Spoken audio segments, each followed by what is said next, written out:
Hey guys, I just wanted to say, Mystic Sage, our anime channel, is back. In fact, I posted a video Wednesday, so if you're interested, the video for that will be in the description and in the ad card.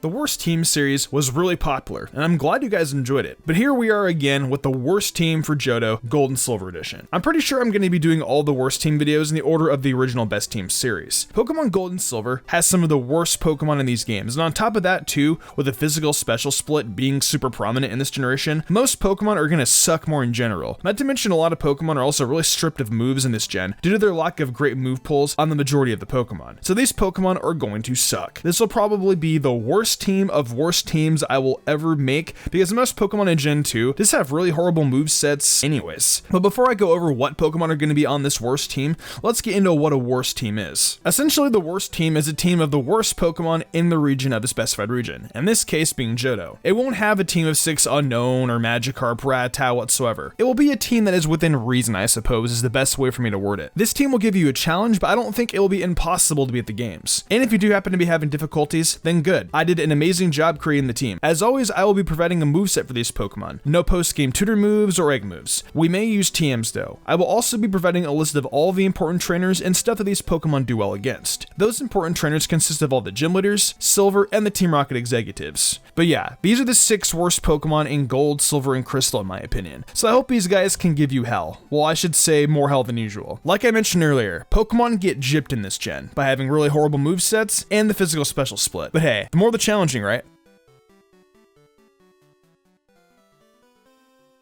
Starting off this worst team, as usual, we're going to be dropping our starter because the starters are actually decent in this game, and yes, Meganium is a lot better than most of the grass types in this game. To make our time easier though, we're going to be starting off with Feraligatr, that way our rival has Meganium. Meganium though is my favorite starter, it is the worst starter for Johto, and for a worst team, that makes our time easier. Now since the starter is dropped, our first Pokemon we're going to be picking up is Sentret. Sentret's super easy to find, I'm pretty sure I really don't need to explain where to find it. Route 29 during the day. The Furret line will pretty much be one of the better members on this team, mainly because it being normal typing gives it a lot of access to moves, and those moves will be helping us out in multiple battles. Sometimes the jack of all trades Pokemon is better than the core Pokemon for the job, and Furret I believe is this case. Some of you are probably asking, why not just use Raticate? Well, Raticate is better than Furret, and we can't have a Pokemon that's better on the worst team, so no way, Jose. For a moveset on Furret, we have Rock Smash / Dynamic Punch, Fire Punch, Strength / Return, and Shadow Ball. Rock Smash is the best fighting option we have, unless you want Dynamic Punch, but I mean that's so bad with accuracy and only has 5 PP. Rock Smash can be given to you from the man next to the Sudowoodo. Head right and he should be there. If you want Dynamic Punch, then all you have to do is beat Chuck and he'll give it to you. Rock Smash is great for those rock and normal type mons, plus it has the chance to drop the defense by 1 stage. Fire Punch is great for coverage. It will help out a lot, especially against a lot of the weaknesses that this team has. That can be bought at the Goldenrod department store. The next move we have is our stab move being either Return or Strength. Both of these moves are fantastic, but Return is the better choice, and that can be found from the lady at the top of the Goldenrod department store on Sundays. Strength can be found from the sailor in the Olivine Cafe near the Route to Surf. Don't forget Strength, you guys.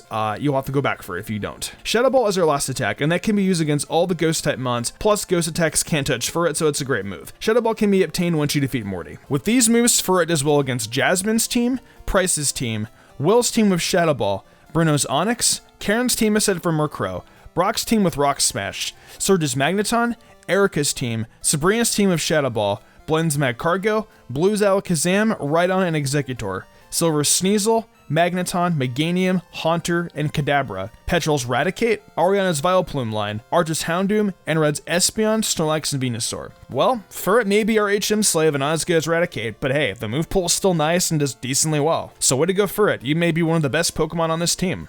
Next up is the worst Pokemon on this entire team, being the Jumpluff line. You can first capture Hoppip over on Route 32 during the day. Hoppip is just the biggest pile of garbage you will ever have on your team. With the lack of grass and flying moves in Gen 2, this is the worst grass Pokemon you can get. Yes, even worse than Sunflora. It's that bad. Jumpluff doesn't get a damaging grass move until level 44 being Mega Drain. So, you know what that means to get it earlier? That's right, to make it hell for you guys, and for me, when I play this challenge at some point, we're going to be turning up Hoppip to level 30, leaving it unevolved. Hoppip gets Mega Drain at level 30, and I think that's better than winning an extra 14 levels of hell. Hold that thought.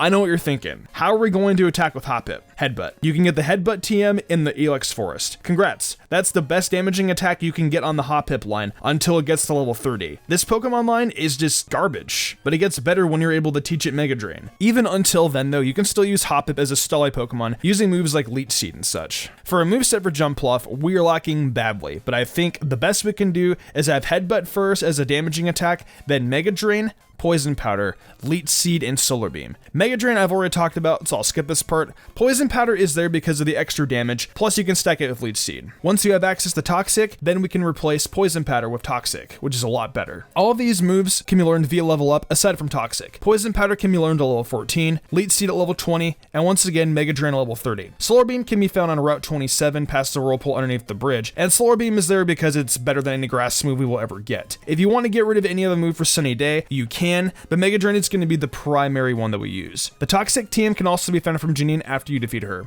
Hoppip doesn't get Mega Drain for a while, being not until level 30. The Hoppip line does great against Chuck's Poliwrath, Price's team, but no. Claire's Kingdra, stall it with Leech Seed and Poison Powder and it'll make a huge difference. Will's Slowbro, Bruno's Onyx, Brock's team, Misty's team is to be wary of any ice type attacks. Blue's Rhydon and Red's Blastoise. Well then, Jumpluff is definitely complete trash. Oh well, it just makes the worst team even worse. Coming up on the worst team is actually my favorite poison Pokemon, being Arbok. Ekans can be found on Route 32 in Pokemon Silver and Crystal. In Gold, it can be found in the Goldenrod Game Corner for 700 coins. The coin case can be found in the underground towards the southern entrance. Gathering up coins at that point shouldn't be that hard to do, especially for Mom is saving up money. But yeah, I've always wanted to have Arbok on a best team, but alas, I don't think that's ever going to happen. Oh well, at least I can give him some kind of spotlight here, right? Arbok is one of the better Pokemon on this team in terms of stats, but its typing of poison really isn't all that useful in Johto. But I mean, you can give it moves like Sludge Bomb later on, so it's actually not that bad. Arbok does get some coverage attacks though. That's kind of why it's here, plus it utterly sucks in the early game. Not being able to get a decent poison attack until you get Sludge Bomb really hinders it. Poison Sting sucks. So just because Arbok's stats are good, doesn't mean you aren't going to be suffering for a while. Once you get Sludge Bomb on Arbok though, it does turn the tables for this Pokemon a lot. Arbok's moveset at least kind of makes up for its lack of poison attacks early game, so here's what it is. Poison Sting starting off, then Sludge Bomb as the main stab attack,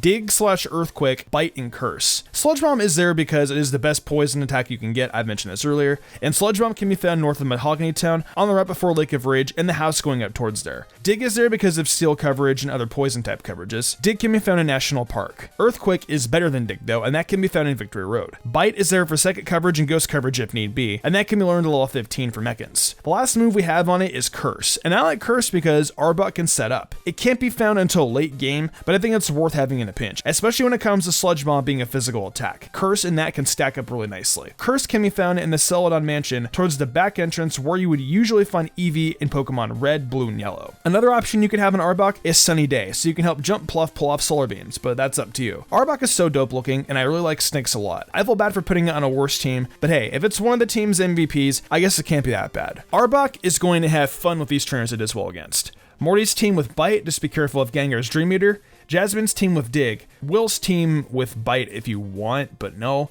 Koga's Muck. Karen's Gengar with Bite. Misty's Starmie with Bite. Erica's team other than Victory Bell. Sabrina's team is just a fat no-no, so disregard that. Bill's Executor, nah, and Silver's Meganium, and Red's Espeon. Poison typing is really bad in Gen 2, and it doesn't help out that it only really does well against Erica's team. It sucks too because Arbok is actually my favorite poison type, like I said earlier. I'm glad though I can finally at least use it on some kind of team, regardless if it's the worst or the best. Coming to our number 4 spot, we have a Pokemon I thought I would never add to any of the team series, yet here we are. We got Hypno. My Twitch chat's gonna love this. Initially, you get Drowsy on Route 34, and you evolve it at level 26. Hypno, in my eyes, is definitely the worst psychic Pokemon that you can get in the Johto region. Aside from special defense, its stats are completely lackluster and just overall not very good. However, it's not all bad as it does have a small saving grace despite this. It actually has access to some pretty decent moves. While it won't be a walk in the park by any means, this move pool stops it from being completely useless and is the whole reason why it's here in the first place. So that being said, let's hop into its moveset. So for Hypno's moves, we have Confusion, Psychic, Thunder Punch, and Ice Punch. If it weren't for those elemental punches, Hypno wouldn't have even been considered, as we don't really need the psychic coverage as much as we normally would. But Ice Punch is a savior for many Pokemon battles across Kanto and Johto, and we need that coverage, even if it is on crappy mons. So for Confusion and Psychic, those are both level up moves learned at level 18 and 49. You should definitely be at level 49 before Mr. Psychic's house, so I don't think it's necessary for you to hold out for getting it there. Also, another Pokemon on this team will be making use of that TM. And finally, both Thunder Punch and Ice Punch are both purchased at the Goldenrod department store. With these moves, Hypno can do well against Morty's team, but that's extremely risky, Chuck's team, Price's Seal and Dugong, Olive Claire's Dragonair, Petrol's team, Proton's Golbat, Ariana's team, just be careful of her dark types, Archer's Coughing, Will's team aside from Jinx, Koga's entire team aside from Fortress, Bruno's team, Karen's Vileplume, Murkrow, and Gengar, just be careful of the Ghost and Dark type moves, Lance's entire team, Brock's team, Misty's team aside from Quagsire, Erica's entire team, Janine's team, Blue's Pidgeot, Rhydon, Gyarados, and Exeggutor, Silver's Golbat, Gengar, and Meganium, again just be wary of the Ghost type attacks, and finally, Red's Venusaur, Charizard, and Blastoise. Hypno is definitely a very solid member of this Wars team. It covers quite a bit of the game with its nice move pool access. Just don't get too much on a high horse because of that though. These battles aren't going to be easy. In our number 5 spot, we have our flyer and a familiar face to the worst team series being Farfetch'd. Picking our flyer was actually quite the lengthy process because I spent a lot of time battling it out with Delibird as the worst flyer, and it is. Delibird is so much worse than Farfetch in every way imaginable. However, I completely overlooked that you can only get Delibird in Pokemon Silver and Crystal, so it was just a big waste of time for me. However, if you Silver and Crystal players want the real worst flyer, there you go. It's Delibird. It's complete trash. You can find it on the Ice Path. Anyways, back to Farfetch, and it still can't catch a break, as aside from Delibird, nothing is really worse than it. Its stats aren't that impressive and it doesn't have that great of a move pool. You can catch this sad little duck on Route 38 in Gold and Silver and Route 43 in Crystal. For Crystal players, make sure to pick it up before facing off against Chuck. It can do so very little as it is, so we're doing everything we can to make it just a little bit useful. Now time to move into its moveset. Farfetch's moves are actually pretty similar to last time, being Peck, Fly, Slash, and Iron Tail. Peck will already be on Farfetch when you get it. Fly you get from Chuck's wife after you beat him. Slash is a level up move learned at level 37. And finally, Iron's Tail TM is given to you after you beat Jasmine at her gym. With these moves, Farfetch can do well against Chuck's team, Price's Pillow-Swine, Ariana's Vileplume, Will's Exeggutor and Jinx, although I wouldn't recommend going against her Ice Punch, Koga's Ariados and Venomoth. Bruno's entire team must watch over Hitmonchan's Ice Punch regardless if it's special or not, and both Onix and Machamp's Rock Slide. Karen's Vileplume, technically Lance's Aerodactyl, but that's just an awful idea. Brock's team, but again watch out for those rock type moves. Erica's team, Janine's Ariados and Venomoth. Blue's Rhydon and Exeggutor. Silver's Sneasel and Meganium, and finally Red's Venusaur. Yeah, unfortunately our flyer is a bit late in the game to get, but it is objectively the worst flying type available in all 3 games, so we must make do with what we have. But I do love Farfetch, so it's nice to see him getting some love. Love even if it is on a team revolved around how bad all the Pokemon are.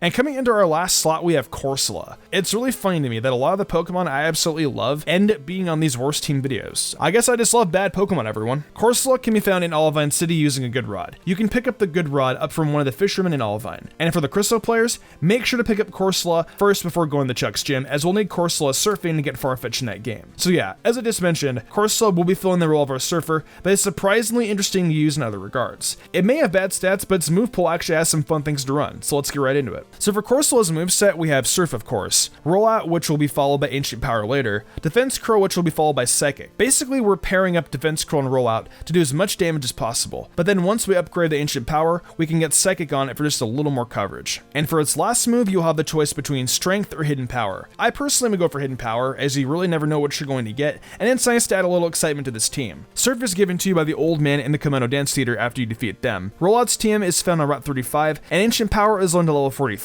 Defense Curl's TM can be found in Mount Mortar, and Psychic's TM is at Mr. Psychic's house. Finally, Strength is given to you by a sailor in Olivine City, and Hidden Power's TM can be found at Lake of Rage. With these moves, Cressola can do well against Jasmine Steelix, Price's team aside from Seal, Will's Xatu and Jinx, Koga's Ariados, Venomoth and Crobat, Bruno's Onix, Karen's Murkrow and Houndoom, Lance's team, Brock's team aside from Omastar, Misty's Lapras, Erica's Jump Pluff, but not a good idea, Janine's Venomoth, Ariados and Crobat, Blaine's team, Blue's Pidgeot, Rhydon and Arcanine, Silver's Sneasel and Golbat, Proton's Golbat, Ariana's Murkrow, Archer's Houndoom line, and Red's Charizard. Cressola is surprisingly fun, all things considered. It might not ever make it on a best team video, but this adorable little creature is certainly welcome to be on any of the worst teams.